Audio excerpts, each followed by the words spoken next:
आजच्या व्हिडिओचं नाव आहे माणूस सर्व आहारी आहे. काय ते बघूया. माणसाच्या दातामध्ये मांसाहारी आणि शाकाहारी या दोहोंच्या दाताची वैशिष्ट्ये आहेत. याचं आतडं शुद्ध शाकाहारी आणि शुद्ध मांसाहारी यांच्या आतड्याच्या लांबीच्या बरोबर मधोमध आहेत. तो सर्व आहारी आहे. तुम्ही जे खाताय ती फक्त तुमची निवड आहे.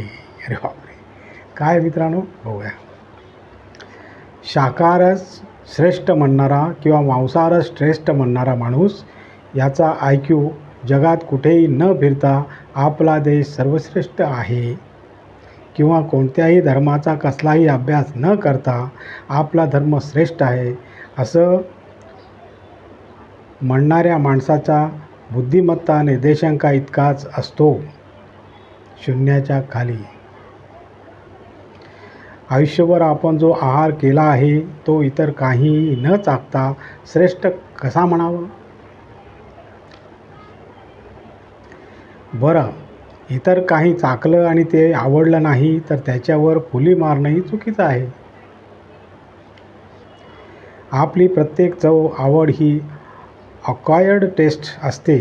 चवीने सरावाने आवडणारी, मला अमुक आवडतं, मला हे सवयीचं आहे इतकंच म्हणायला हवं.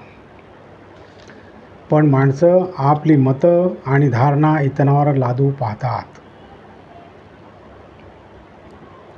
शाकाहाराचे समर्थक सांगतात की माणूस शुद्ध शाकाहारीच आहे. मांसाहाराचे समर्थक बरोबर उलटा दावा करतात. माणसाची शरीररचना सांगते की माणूस संधिसाधू आहे.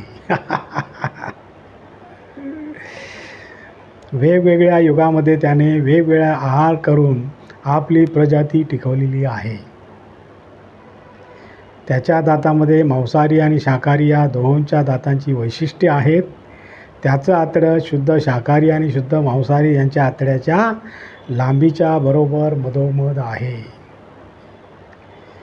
तो सर्वाहारी आहे. तुम्ही जे खाताय ते फक्त तुमची निवड आहे. त्यात ना काही श्रेष्ठ आणि ना काही कठीण. आणखीन एक टीप आहे मित्रांनो, बघूया काय ते. माणसाचे आयुष्य वाढवण्याचा प्रयत्न, काय ते बघूया.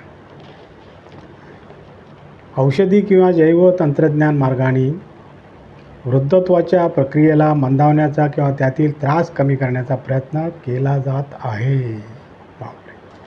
बघूया काय ते. जगात सध्या मानवाच्या जास्त जगण्याबाबत मोठ्या प्रमाणात संशोधन सुरू आहे. गेल्या शतकात मानवाचे आयुष्य दिवसेंदिवस वाढत आहे. याला चांगला आहार व विविध उपचार पद्धतीसह औषधाचा शोध हे कारण आहे. आता माणूस 100 वर्षे सहज कसा जगू शकेल यासाठी सध्या उत्कंठावर्धक संशोधन सुरू आहे. उत्कंठावर्धक संशोधन सुरू आहे. वाढत्या काळानुसार आयुष्य वाढविण्याचा विचार केवळ आयुष्य वाढवण्यापुरताच मर्यादित नाही, तो स्वस्थ आयुष्य वाढवण्यावरही आहे. जपानमधील एका अभ्यासात असा प्रस्ताव मांडला गेला आहे की जर आयुष्याच्या विविध टप्प्यांना योग्य पद्धतीने वाढवता आले तर मानव आयुष्य अत्यंत जास्त काळ आणि दर्जेदार जीवन जगू शकेल. Very good. उदाहरणार्थ, काही देशांमध्ये अत्यंत दीर्घायुष्य असलेल्या व्यक्तींची संख्या वाढते आहे. Very good.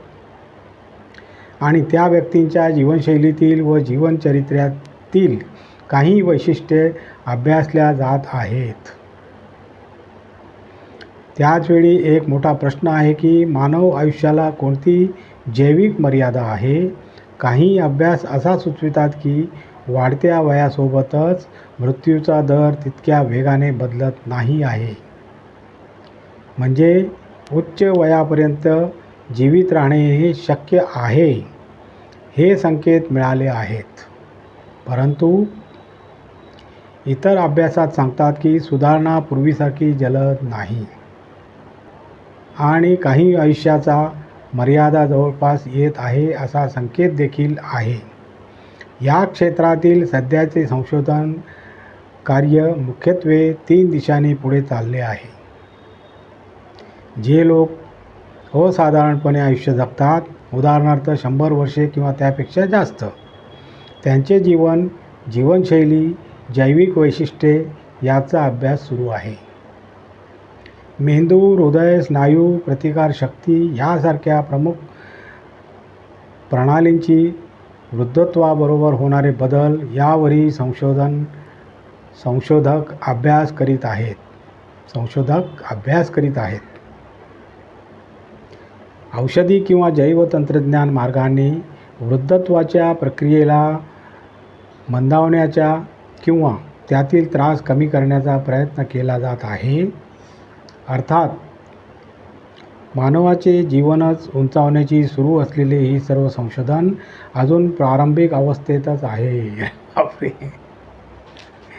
100 वर्षानंतरही माणूस जास्त जगू शकेल हे निश्चित सांगता येणार नाही, पण स्वस्थ जीवन अनेक दशकं जगता येईल हे अपेक्षित आहे. म्हणजे जुने लोक फक्त जास्त दिवस जगतील असे नसून जास्त दिवस चांगल्या अवस्थेत कार्यक्षमतेने जगतील ही आशा आहे.